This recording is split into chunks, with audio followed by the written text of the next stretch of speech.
वो एक फैसला जो सब कुछ बदल देता है। हर इंसान अपनी जिंदगी में बदलाव चाहता है, लेकिन बहुत कम लोग सच में बदलते हैं। कारण ये नहीं है कि उनके पास जानकारी नहीं होती या वे मेहनत नहीं करना चाहते। असली कारण ये है कि उन्होंने कभी एक स्पष्ट, कठोर और अंतिम निर्णय नहीं लिया होता। ज्यादातर लोग इच्छा रखते हैं लेकिन निर्णय नहीं लेते।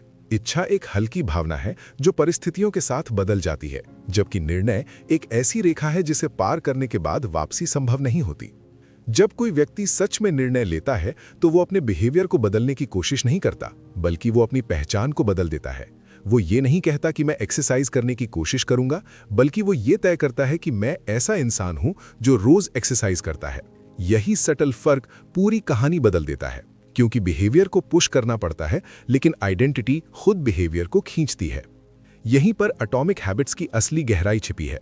ये किताब हैबिट्स की बात करती है, लेकिन हैबिट्स तब तक टिकती नहीं जब तक उनके पीछे आइडेंटिटी का मजबूत आधार ना हो, और आइडेंटिटी तब तक नहीं बदलती जब तक एक निर्णायक क्षण ना आए।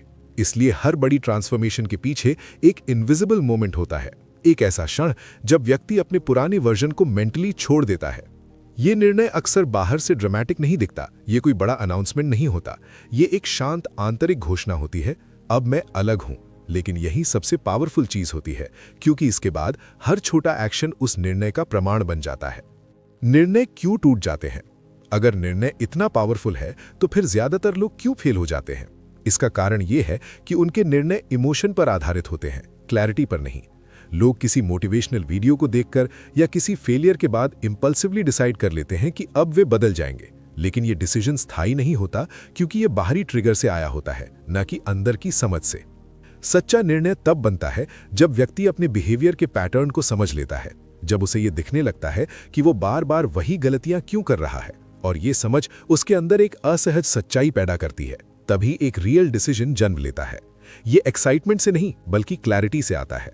इसके अलावा ज्यादातर लोग डिसीजन लेते समय अपने एनवायरनमेंट को नहीं बदलते। वे सोचते हैं कि केवल विल पावर से सब कुछ बदल जाएगा, लेकिन एनवायरनमेंट हमेशा विल पावर से ज्यादा ताकतवर होता है।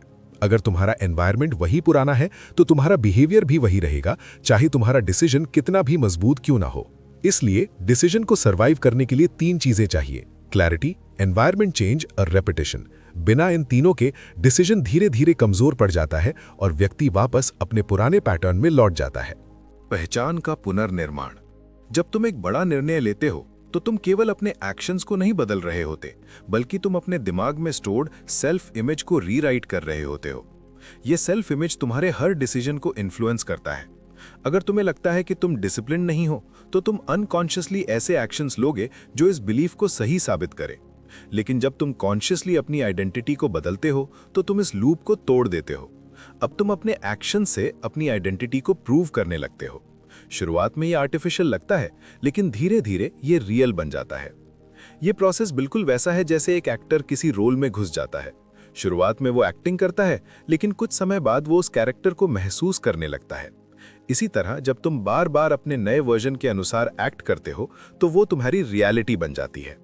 इसलिए चेंज का असली खेल एक्शंस में नहीं, बल्कि बिलीफ्स में है। एक्शंस केवल सरफेस है, बिलीफ्स फाउंडेशन है, और फाउंडेशन तभी बदलती है जब तुम कॉन्शियसली उसे बदलने का निर्णय लेते हो। छोटे एक्शंस का असली महत्व। एटॉमिक हैबिट्स ये कहती है कि छोटे एक्शन समय के साथ बड़े रिजल्ट्स देते हैं, लेकिन इस थ्योरी को अक्सर गलत समझा जाता है। छोटे एक्शंस इसलिए पावरफुल नहीं है क्योंकि वे अपने आप में बड़े हैं, बल्कि इसलिए क्योंकि वे आइडेंटिटी को रीइंफोर्स करते हैं। हर बार जब तुम एक छोटा सही एक्शन लेते हो, तुम अपने दिमाग को यह सिग्नल दे रहे होते हो कि मैं ऐसा इंसान हूं, और यही रेपिटेशन तुम्हारी नई आइडेंटिटी को मजबूत बनाता है। यह प्रोसेस बहुत धीरे धीरे होता है, इसलिए लोग इसे अंडर एस्टिमेट कर देते हैं। उन्हें लगता है कि कुछ खास नहीं हो रहा, लेकिन अंदर ही अंदर उनका दिमाग रीवायरिंग हो रहा होता है। इनविजिबल प्रोग्रेस का फेज। हर ट्रांसफॉर्मेशन में एक ऐसा फेज आता है जहां कोई विजिबल रिजल्ट नहीं दिखता। यह सबसे डेंजरस फेज होता है, क्योंकि यहीं लोग हार मान लेते हैं। उन्हें लगता है कि उनकी मेहनत बेकार जा रही है, लेकिन सच्चाई यह है कि इस फेज में सबसे ज्यादा चेंज हो रहा होता है। यह बिल्कुल उस बीज की तरह है जो जमीन के अंदर ग्रो कर रहा होता है। बाहर से कुछ नहीं दिखता, लेकिन अंदर रूट्स बन रही होती हैं। अगर तुम इस फेज को पार कर लेते हो तो अचानक एक दिन रिजल्ट्स दिखने लगते हैं, और लोग सोचते हैं कि ये ओवरनाइट सक्सेस है, जबकि ये लंबे समय की इनविजिबल मेहनत का परिणाम होता है। एनवायरनमेंट डिजाइन का विज्ञान। तुम्हारा बिहेवियर तुम्हारी इच्छा शक्ति से कम और तुम्हारे एनवायरनमेंट से ज्यादा नियंत्रित होता है। अगर तुम्हारा एनवायरनमेंट डिस्ट्रैक्शन से भरा है तो तुम डिसिप्लिन्ड नहीं रह सकते, चाहे तुम कितनी भी कोशिश कर लो। इसलिए स्मार्ट लोग अपने एनवायरनमेंट को इस तरह डिजाइन करते हैं कि सही काम करना आसान हो जाए और गलत काम करना मुश्किल। को एक्साइटिंग बना सकते हो तो तुम उसे कंसिस्टेंट कर सकते हो। कंसिस्टेंसी का असली मतलब। कंसिस्टेंसी का मतलब परफेक्ट होना नहीं है, बल्कि बार बार वापस आना है। तुम फेल हो सकते हो, लेकिन अगर तुम वापस लौट आते हो तो तुम प्रोग्रेस कर रहे हो।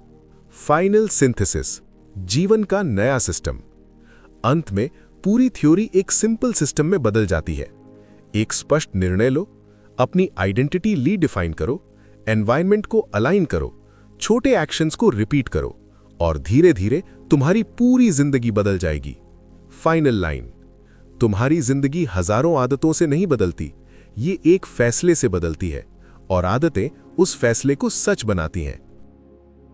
जब एक इंसान सच में बदलता है तो वो अपने एक्शंस से पहले अपने अंदर एक फाइनल फैसला लेता है।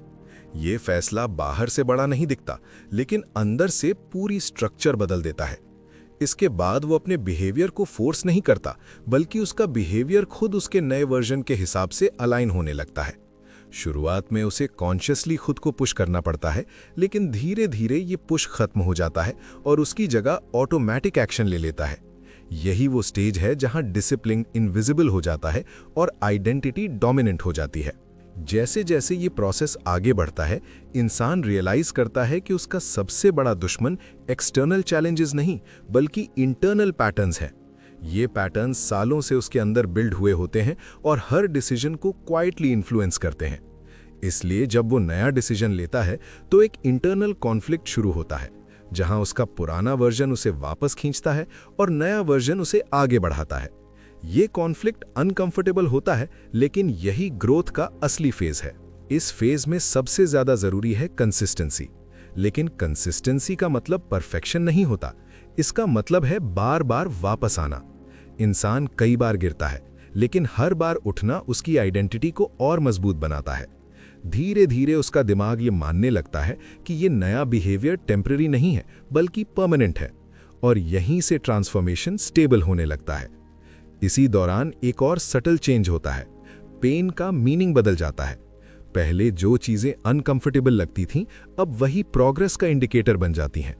इंसान पेन से भागता नहीं, बल्कि उसे एक्सेप्ट करता है, क्योंकि उसे पता होता है कि यही डिस्कम्फर्ट उसे आगे ले जा रहा है। इसी के साथ बोर्डम भी आता है, क्योंकि रेपिटेशन एक्साइटिंग नहीं होती, लेकिन यही बोर्डम मास्टरी की असली टेस्ट होती है। जो इंसान बोरिंग मोमेंट्स में भी कंसिस्टेंट रहता है, वही लॉन्ग टर्म में अलग लेवल पर पहुंचता है। समय के साथ एनवायरनमेंट का इम्पैक्ट और क्लियर दिखने लगता है। इंसान समझ जाता है कि विल पावर लिमिटेड है, लेकिन एनवायरनमेंट कांस्टेंट है। इसलिए वो अपने आसपास की चीजों को इस तरह डिजाइन करता है कि सही काम आसान हो जाए और गलत काम मुश्किल। इससे उसका बिहेवियर नेचुरली शिफ्ट होने लगता है और उसे खुद से लड़ना नहीं पड़ता। धीरे धीरे उसकी पूरी लाइफ एक सिस्टम में बदल जाती है, जहां हर चीज अलाइंड होती है। उसका डिसीजन, उसकी आइडेंटिटी, उसका एनवायरनमेंट और उसके एक्शंस।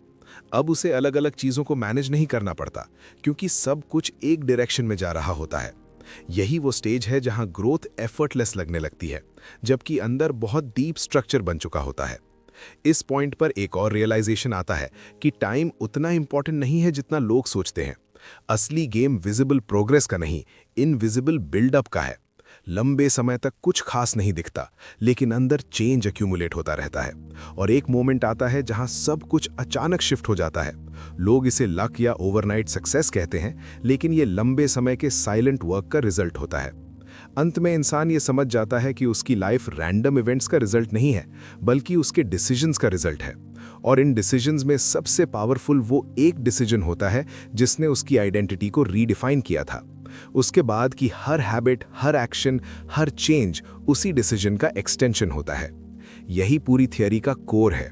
तुम अपनी लाइफ को धीरे धीरे पुश करके नहीं बदलते, तुम एक बार क्लियर डिसीजन लेकर अपनी डायरेक्शन फिक्स करते हो, और फिर तुम्हारी हैबिट्स उस डायरेक्शन को डेली रीइंफोर्स करती हैं।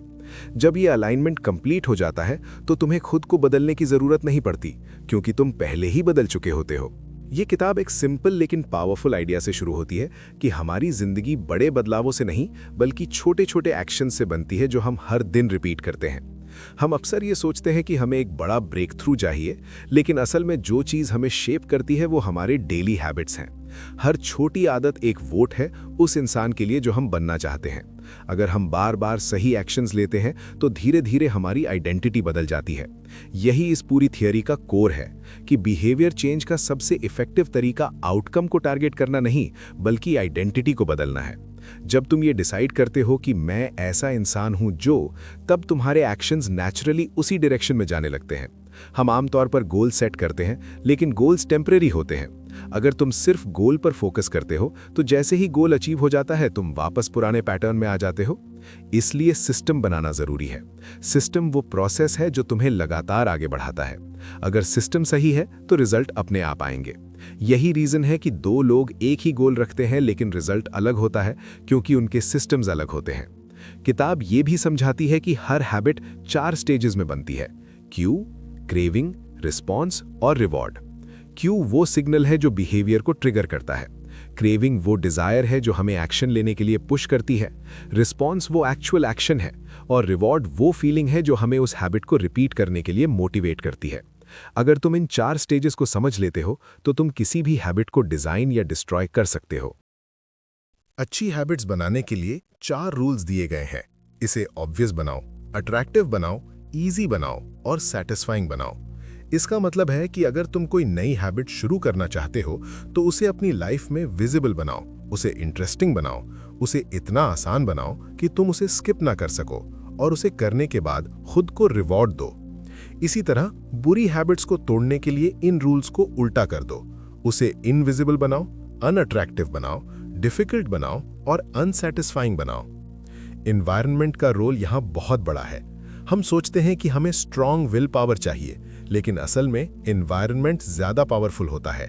अगर तुम्हारा एनवायरनमेंट डिस्ट्रैक्शंस से भरा है तो तुम डिसिप्लिन नहीं रह सकते। इसलिए स्मार्ट तरीका यह है कि अपने एनवायरनमेंट को इस तरह डिजाइन करो कि सही चॉइसेस इजी हो जाएं और गलत चॉइसेस मुश्किल। उदाहरण के लिए, अगर तुम ज्यादा पढ़ना चाहते हो तो किताब को सामने रखो और फोन को दूर रखो। किताब ये भी बताती है कि छोटे इंप्रूवमेंट्स कंपाउंड होते हैं। अगर तुम हर दिन सिर्फ 1% बेहतर होते हो तो 1 साल में तुम्हारा ग्रोथ बहुत बड़ा हो जाता है। लेकिन ये ग्रोथ शुरुआत में दिखाई नहीं देती, इसलिए लोग जल्दी हार मान लेते हैं। इस फेज को प्लेटो ऑफ लेटेंट पोटेंशियल कहा जाता है, जहां एफर्ट तो लग रहा होता है लेकिन रिजल्ट विजिबल नहीं होता। यही वो मोमेंट है जहां कंसिस्टेंसी सबसे ज्यादा जरूरी होती है। एक और इंपॉर्टेंट कॉन्सेप्ट है हैबिट स्टैकिंग, जिसमें तुम नई हैबिट को किसी एग्जिस्टिंग हैबिट के साथ जोड़ देते हो। इससे तुम्हें नई हैबिट को याद रखने की जरूरत नहीं पड़ती, क्योंकि वो ऑलरेडी एग्जिस्टिंग रूटीन का हिस्सा बन जाती है। इसी तरह इंप्लीमेंटेशन इंटेंशन का कॉन्सेप्ट है, जिसमें तुम पहले से डिसाइड करते हो कि तुम कब और कहां कोई हैबिट परफॉर्म करोगे। इससे एग्जीक्यूशन की प्रोबेबिलिटी बढ़ जाती है। किताब ये भी एम्फसाइज करती है कि फ्रिक्शन बिहेवियर को कंट्रोल करता है। हम वही काम करते हैं जो आसान होता है। इसलिए अगर तुम अच्छी हैबिट बनाना चाहते हो तो उसे आसान बनाओ, और अगर बुरी हैबिट छोड़ना चाहते हो तो उसे मुश्किल बनाओ। छोटे चेंजेस जैसे ऐप डिलीट करना, जंक फूड न खरीदना या वर्कआउट क्लोथ्स पहले से तैयार रखना बहुत बड़ा इंपैक्ट डाल सकते हैं। कंसिस्टेंसी परफेक्शन से ज्यादा इंपॉर्टेंट है। तुम्हें हर दिन परफेक्ट होने की जरूरत नहीं है, लेकिन तुम्हें बार बार वापस आना है। अगर तुम एक दिन मिस कर देते हो तो कोशिश करो कि 2 दिन लगातार मिस ना हो। यही अप्रोच लॉन्ग टर्म सक्सेस बनाती है। अंत में किताब ये सिखाती है कि असली बदलाव तब होता है जब तुम्हारी आइडेंटिटी और तुम्हारे एक्शंस अलाइन हो जाते हैं। जब तुम बार बार वही एक्शंस करते हो जो तुम्हारी डिजायर्ड आइडेंटिटी को सपोर्ट करते हैं, तो धीरे धीरे तुम वही इंसान बन जाते हो। और यही पूरी जर्नी का गोल है, ऐसी हैबिट्स बनाना जो तुम्हें उस इंसान में बदल दें जो तुम बनना चाहते हो।